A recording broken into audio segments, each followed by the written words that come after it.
Alors pour la vidéo du jour, j'ai l'intention donc d'aller à Steingaden. Alors certains disent que c'est l'église la plus belle d'Allemagne. Donc elle est à 30 km grosso modo de là où j'étais la dernière fois, c'est-à-dire à Zeg. Et sur le chemin, j'ai trouvé cette église qui est assez sympa, que je vais vous montrer plus en détail. Voilà. Donc il me reste 10 km pour aller à Steingaden. Et comme je trouvais ça sympa, je voulais vous le montrer. Ça bouge un peu peut-être, excusez-moi. Voilà. C'est très beau. Victoria, du bist nicht verpflichtet, ja, von der Kamera zu gehen. Et je peux... Regardez comme c'est magnifique.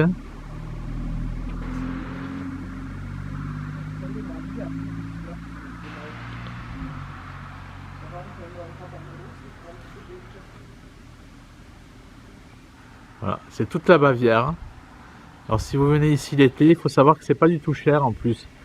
C'est vous avez ça, du tourisme à la ferme. De toute façon, je peux vous renseigner. Hein. Et vous mangez bien, enfin tout est nickel. Vous pouvez faire du vélo. Et vous êtes à côté du Tyrol. Là, on est à 10 km du Tyrol. Il y a plein de lacs. L'été, vous pouvez vous baigner, faire de la montagne et vous baigner en même temps. Voilà.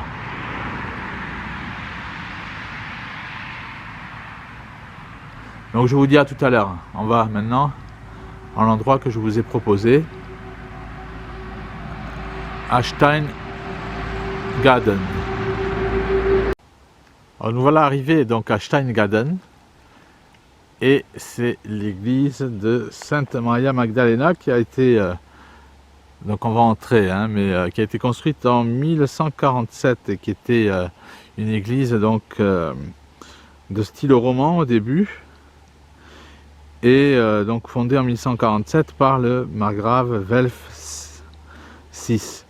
Et les premiers moines venaient de Rothenderot. Rothenderot, c'est à 70 km, c'est dans le land de Bade-Württemberg, à côté de Memmingen. Et donc c'est charmant, si vous avez l'occasion d'aller à Rothenderot, c'est vraiment très bien. Voilà. Donc on va entrer, je vais vous montrer ça.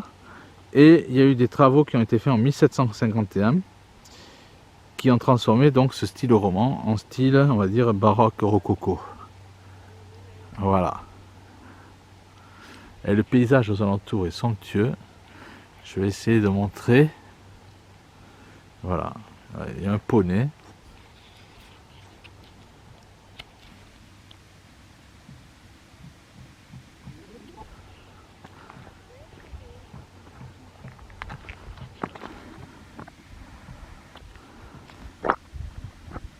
Voilà.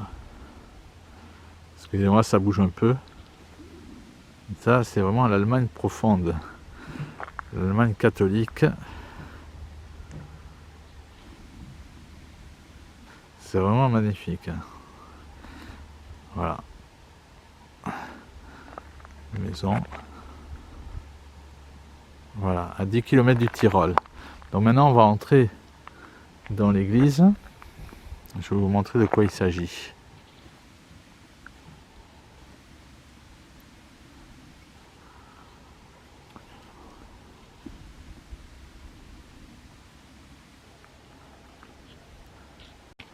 Donc voilà à l'intérieur de l'église.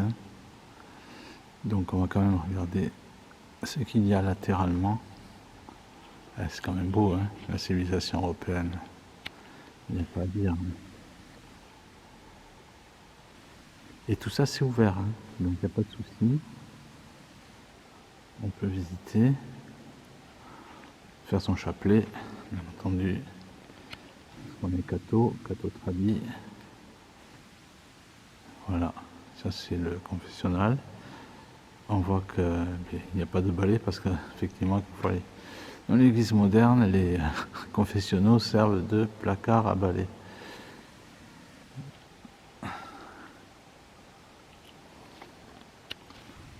Voilà. C'est Bonini en fait qui était un prêtre qui s'était entouré donc de protestants, de francs-maçons, etc. En fait, toute la clique des voyous qui avait fait qui avait créé la nouvelle messe, qui appartient au réseau Rampolla. Et si vous avez l'occasion, donc ça je le dis chaque fois, enfin, c'est pas une histoire d'occasion, hein, l'occasion peut être provoquée, il faut lire ce livre d'un certain Barbier qui s'appelle Le réseau Rampolla. Et là vous y apprendrez des choses très intéressantes, y compris sur la fraternité Saint-Pédis, qui est c'est ce qui démontre en fait un cheval de Troie dans la tradition catholique.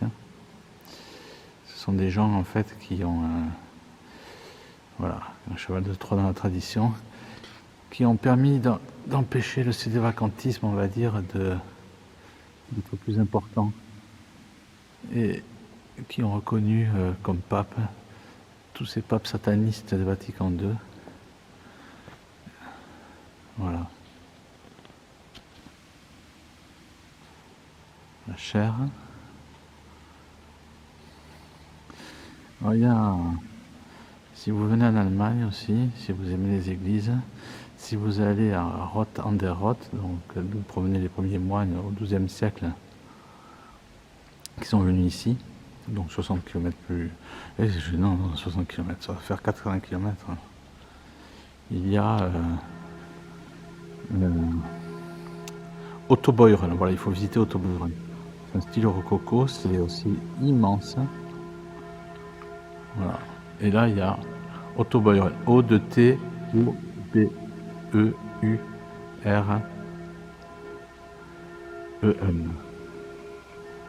On essaie de pas trop bouger.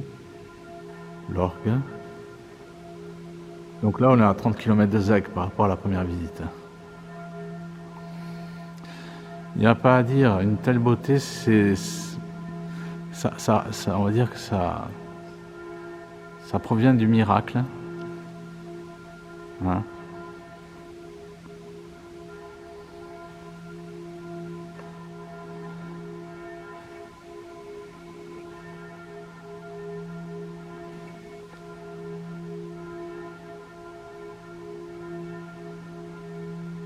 Je vais essayer de le...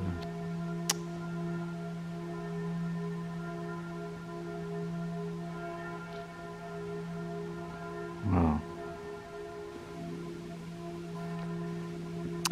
Donc maintenant, ce qu'on va faire, je vais arrêter la vidéo ici et je vais aller, on va dire, dans mon studio improvisé pour faire la vidéo de la journée, où on va parler de quelque chose de très intéressant, c'est-à-dire je ne veux pas nommer les noms des politiciens parce que on est quand même dans un lieu saint, et nommer des gens qui ne sont pas saints, qui sont même l'inverse de saints. Donc en fait, voilà, il y a 2 jours, donc le président a attrapé le coronavirus, et j'espère que donc enfin, je vais expliquer tout ça. Donc on va parler de tout ça, sur l'histoire du coronavirus, du président, de tout ce qu'il y a autour, et puis d'un type qui a été attrapé à l'aéroport de Roissy. Enfin bon, voilà, j'en dis pas trop pour l'instant. On va faire tout ça.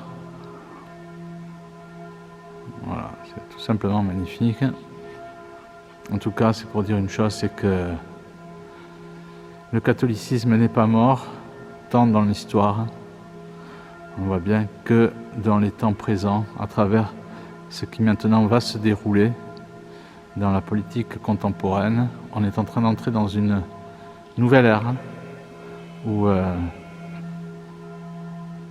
j'espère, voilà, l'autre même. De toute façon, j'ose pas trop parler parce que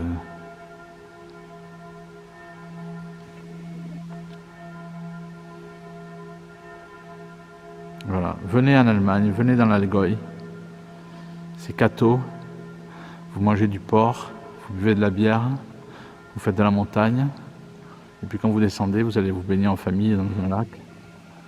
C'est catho de A à Z. C'est pur, c'est bon, c'est pas pollué par les anticultures de l'anti-France. Voilà. En tout cas, bon, je vous dis à tout à l'heure. Je vous laisse sur cette image. Voilà.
Alors, vous voilà remis de la visite de Steingaden, j'espère. Je pense qu'il va falloir que je fasse aussi des vidéos sur les paysages. C'est tout à fait fascinant, les paysages de Bavière. En tout cas, on voit bien que c'est un pays qui est catholique parce que rien n'est hostile véritablement à l'homme, contrairement à un pays ou des pays qui sont musulmans où la nature est toujours hostile à l'homme. Hein, c'était quand même quelque chose d'assez curieux. On voit qu'effectivement, la nature et le surnaturel sont liés. En tout cas, en ce qui concerne la vidéo donc, de maintenant, et j'avoue que j'ai un peu chaud à côté du feu, donc je vais essayer de décaler. C'est horrible. Voilà. Donc, oui, alors c'est tonitruant. On est complètement dans des arrestations donc, qui ont eu lieu hier, hein, le 17 décembre. 17, qui est la Q, qui est la 17e lettre de l'alphabet, donc comme par hasard QAnon. Et ben on dirait que voilà, ça y est, c'est maintenant le feu d'artifice va commencer. Accrochez-vous. C'est vraiment génial ce qui va se passer. Il y a quelqu'un qui parle très bien de ça, qui en parle beaucoup mieux que moi. Il faut la suivre, c'est une youtubeuse si je puis dire. En tout cas, elle a des informations, elle travaille très bien. C'est une femme qui, d'après ce que j'ai compris, qui est néerlandophone et qui est anglophone aussi, qui est belge donc, et qui s'appelle Magali Robin. Elle est sur VK. Il faut la suivre parce que c'est elle qui est, je dirais, qui est leader dans ce genre d'informations maintenant, et elle est vraiment top. En tout cas, voilà. Alors, par rapport, qu'est-ce qui s'est passé? Il y a eu les arrestations de Jean-Luc Brunel, on dirait presque Bruel, c'est marrant, hein. C'est qui ce gars-là? Jean-Luc Brunel, c'est pas Jean-Luc Brunel. Jean-Luc Brunel, en fait, c'est Ben Chemoul. C'est quand même incroyable, hein. Il y a des choses, ben voilà, quoi. Qu'est-ce qu'on peut dire? Voilà. Et Ben Chemoul, en fait, il allait prendre l'avion à Roissy-Charles de Gaulle. Je pense que c'était pour aller dans un pays aussi où il y a le Maroc ou un truc comme ça, où on dit que le roi Mohamed VI avait financé la fondation Clinton à hauteur de 500 000 $ au moins. En tout cas, il devait s'échapper, l'oiseau, enfin l'oiseau Ben Chemoul. Et donc c'était un type qui travaillait pour Epstein. Et ce gars-là avait disparu pendant 2 ans, soi-disant, alors qu'il avait des appartements à Paris, plusieurs appartements à Paris, et il ramenait des enfants du Brésil. Voilà, et c'est clair, quoi, il était protégé, bien entendu. Et on sait très bien que De Beckett disait à chaque fois, que j'ai très bien connu, on a travaillé ensemble, j'écrivais au livre journal. Il disait chaque fois, la franc-maçonnerie, c'est la courroie de transmission de la pédophilie, du pédosatanisme. Et ce gars-là, donc, il s'est fait attraper, là, maintenant, ça y est, après 2 ans on va dire, de cabale ou de protection. Hein. Et donc, voilà, quoi, c'est lui qui alimentait Epstein. Alors sur Epstein, il y a une chose qu'on apprend aussi maintenant grâce à Sidney Powell, qui était une avocate américaine, ancien procureur fédéral, donc qui défend Trump, et elle affirme que dans les souterrains donc, du temple d'Epstein, il y avait donc des salles d'accouchement. Donc on est en plein dans ces histoires une fois de plus, d'adrénochrome, on est en plein dedans. Et voilà, Jean-Luc Brunel en fait devait s'échapper pour Dakar. Et en même temps, comme c'est en fait une conjugaison donc d'événements qui s'enchaînent, qui se réalisent. Donc ce gars-là travaillait dans le mannequinat, enfin, etc. Enfin, je vous en passe, c'est même pas la peine d'en parler, quoi. Je veux dire, c'est voilà, quoi. Ils exploitaient des goïms. Et donc le même jour, on a l'arrestation de Macronescu. Et donc lui se retrouve enjôlé maintenant à la lanterne à Versailles, certainement qu'il va être ensuite déféré aux Pays-Bas pour être jugé, peut-être condamné à mort. Alors c'était marrant parce que lui on l'a trouvé positif et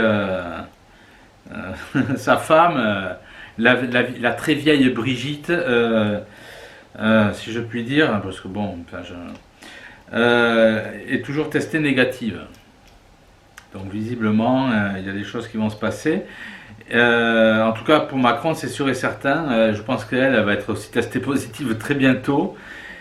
Et on a aussi le Premier ministre espagnol, Sanchez, qui est testé positif. C'est-à-dire qu'il y a plein de gens maintenant, on l'avait déjà remarqué il y a 6-7 mois, que le coronavirus était la maladie, une maladie ou une mauvaise grippe, on va dire, des gens de l'élite, la pseudo-élite, on va dire, enfin en tout cas de l'élite réellement sataniste. Donc voilà où est-ce qu'on en est. Et en même temps, et ça j'en avais parlé, donc j'en suis un peu content quand même, hein, si je peux m'exprimer d'une manière simpliste, c'est que le professeur Fourtillon, lui, est libéré. Et j'avais dit que il aurait certainement des appuis de très haut niveau, et j'avais pensé à Poutine et à Trump.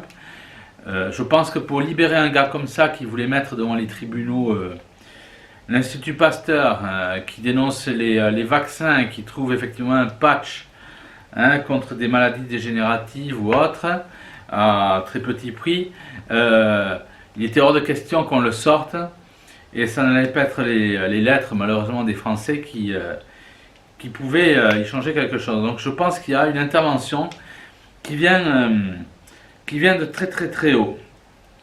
Et à côté de ça, donc, on parlait du président donc, certain Roca, président de la Croix-Rouge, qui s'inquiétait que les gens étaient méfiants à l'égard du vaccin contre le coronavirus.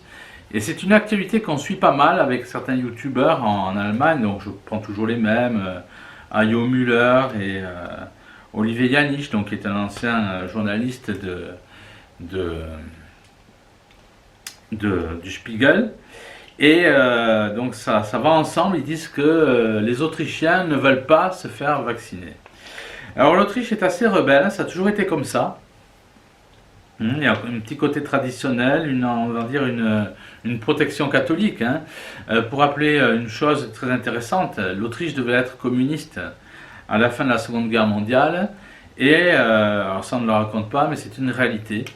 Les Autrichiens ont récité le chapelet, ont été sauvés par la récitation du chapelet. Donc, action, je dirais.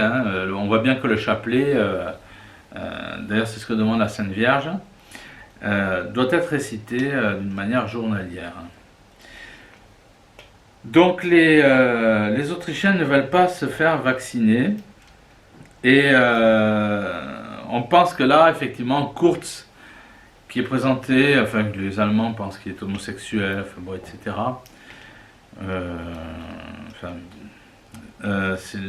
Voilà, que lui donc va suivre le mouvement avec. On pense qu'il ne va pas durer longtemps. Enfin, voilà. Il pourrait être dans la charrette pour dire les choses comme elles sont avec Macronescu. Et l'Autriche avait là aussi. Il y avait eu des manifestations contre le coronavirus organisées par le FPE, c'était le parti qui avait été créé par Haider. Et donc Haider qui a été assassiné ensuite parce qu'il allait devenir, on pense, Premier ministre, en tout cas tout allait dans ce sens-là. Et c'est un certain Keikel qui a fait des déclarations donc, au Parlement de Vienne, donc qui est du FPE, qui est un nationaliste et un catholique, et qui a démontré véritablement toutes les contradictions des mesures du coronavirus. Par exemple, il disait, voilà, on ferme les restaurants à 22 heures. Il s'interrogeait sur le fait de savoir si le pseudo-coronavirus était plus, je dirais, plus destructeur, plus nocif, que sais-je, après 22 heures qu'avant 22 heures. Donc il avait relevé beaucoup de choses comme ça, tant et si bien que ces vidéos ont eu quand même, ces interventions, un certain succès. Et si vous tapez Keikel, c'est-à-dire K-I-C-K-L, vous pouvez trouver certainement des traductions de ces interventions en français. Voilà, donc on voit que l'Autriche ne suit pas, la population ne suit pas.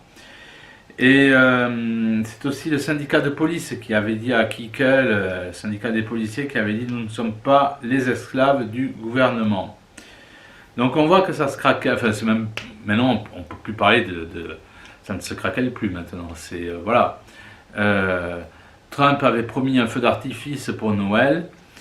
Je répète son nom, Magali Robin, parce que moi je suis plutôt pour les gens qui travaillent bien, je ne suis pas dans un cadre de faveur ou de choses comme ça. Il faut souligner les gens qui font d'excellent travail. Là, à l'heure actuelle, il est temps de se serrer les coudes autour de gens qui sont éclairés, qui sont éveillés. Et donc voilà, oui. En tout cas, Magali Robin, elle n'est pas sur Facebook, elle est sur VK, hein, je précise bien. Donc voilà, oui, pour Kickel, il y a certainement donc il faut aller voir, des interventions qui sont vraiment excellentes. On voit bien que les nationalistes en Autriche sont des gens qui sont bien câblés, contrairement à ce qu'on a pu connaître en France à une certaine époque, ou qu'on connaît, enfin bon, maintenant on ne peut même plus parler de nationalistes. On a appris aussi aujourd'hui, le 18, que toutes les associations de Soros, on pense qu'il y en a 120, ont été fermées. Donc c'est la fin maintenant pour ces gens-là. Voilà, je voulais parler tout à l'heure de Magali Robin. C'est ce qu'elle dit, c'est ce que maintenant voilà, c'est le début et on va assister donc à l'apothéose. Donc ces gens-là sont pris, sont amenés sur des charrettes pour être certainement condamnés. Et ça va être certainement le cas de Macronescu qui risque d'avoir d'être pendu quoi, ou un truc dans le genre. C'est possible si on rétablit la peine de mort comme le demandent les généraux de Trump dans le cadre de la cour martiale. Ensuite il y a ça c'est une chose qui a attiré mon attention. Il y a quand même des pays qui bougent, enfin, où il y a une réaction à certaines choses. Bon, tout à l'heure, là, ça c'est quand même l'information phare, c'est Jean-Luc Brunel, c'est quand même curieux, et qui s'appelle Benchemoul. Et en Ukraine, il y a quelque chose donc, qui est assez, que j'ai remarqué, c'est que visiblement, si en France on essaye donc de supplanter la Noël avec des Hanoukia, des trucs, voilà quoi. Et ça ne marche pas partout. Et c'est le cas de l'Ukraine notamment, où il y a un nationaliste, un cadre nationaliste qui s'appelle Andriy Rashkov. Ben lui, s'est pas embêté. Il est allé donc sur la place de Kiev. Il a pris la Hanoukia, en fait, il a balancé quoi. Enfin, il l'a mise par terre. Donc en fait, visiblement, il y a des gens qui aiment tellement la croix qu'en fait, ils trouvent aucune concession à faire pour ce qui n'est pas de la croix. Et en Ukraine, on sait que bon, mais voilà quoi. Moi, quand je pense à l'Ukraine, je pense surtout aux grandes familles des années 20. Hein, c'est assez intéressant.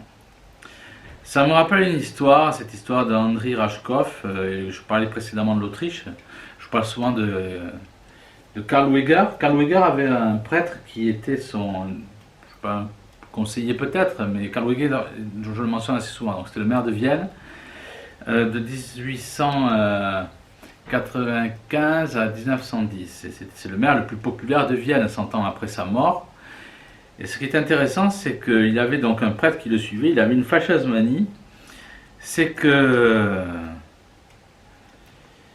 il avait une canne et il avait une boule en plomb au bout, et chaque fois qu'il voyait un juif à Vienne, il lui tapait sur la tête avec cette boule en plomb. Enfin, ça me rappelle ça, c'est tout, hein, je ne vais pas m'étendre là-dessus, mais voilà, il y a quand même des souvenirs que je trouve comme ça.